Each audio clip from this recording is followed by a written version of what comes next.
Oke, jadi gini.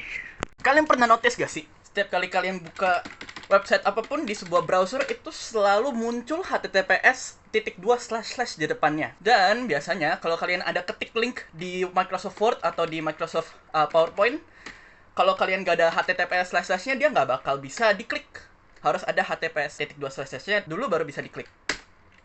Oke, jadi sebenarnya HTTPS itu apa sih? Kalau kita buka dimanapun, kata kuncinya ada di sini. HTTPS adalah varian dari HTTP. Jadi yang harus kita cari adalah HTTP sebenarnya. Kita buka Geeks for Geeks dulu. Di sini HTTP udah ada penjelasannya. Dia itu sebenarnya sebuah protokol. Kita bisa lihat HTTP itu selalu ada komunikasi antara klien sama servernya. Dan kalau kalian baca-baca lebih lanjut lagi, itu di bawah sini ada konsep namanya HTTP request dan HTTP response. Jadi ini sebenarnya lumayan keren karena emang banyak halaman yang ada di internet itu menggunakan protokol HTTP ini. Dan sebenarnya emang interesting sih. Oke, jadi topik hari ini itu bukan tentang itu, bukan tentang HTTP-nya sebenarnya. Kita masuk ke halaman Geeks for Geeks ini itu untuk mengenal suatu konsep yang namanya HTTP method. Kalau kita search lebih lanjut, kalau kita lihat dari halaman Waiting School ini, HTTP method itu memiliki berbagai tipe yang sudah di list di bagian sini. Nah, sebenarnya setiap metode ini mempunyai fungsi yang berbeda karena mereka mempunyai protokolnya sendiri. Kalau kalian langsung buka di dokumentasi aslinya, yaitu di MDN, kalian bisa lihat perbedaan antara semua HTTP metode ini. Nah, jadi kenapa HTTP metode itu ada banyak?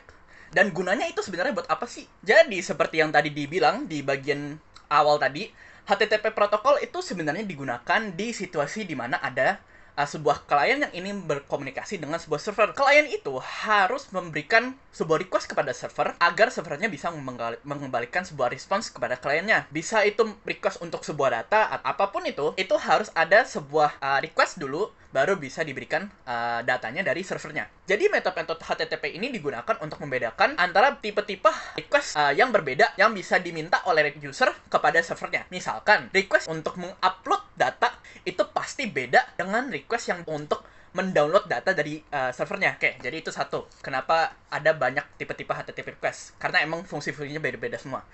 Yang kedua, tadi pertanyaan yang pertama kita tanyakan itu, kenapa setiap kali kita buka website, itu selalu otomatis ada https:// di depannya, meskipun kita hanya ketik bagian belakangnya aja. Sekali lagi, kalian inget, tadi HTTPS itu sebenarnya ekstensi atau varian dari HTTP. Dia lebih secure, makanya ada S-nya, HTTPS. S-nya secure. Itu artinya kan ya.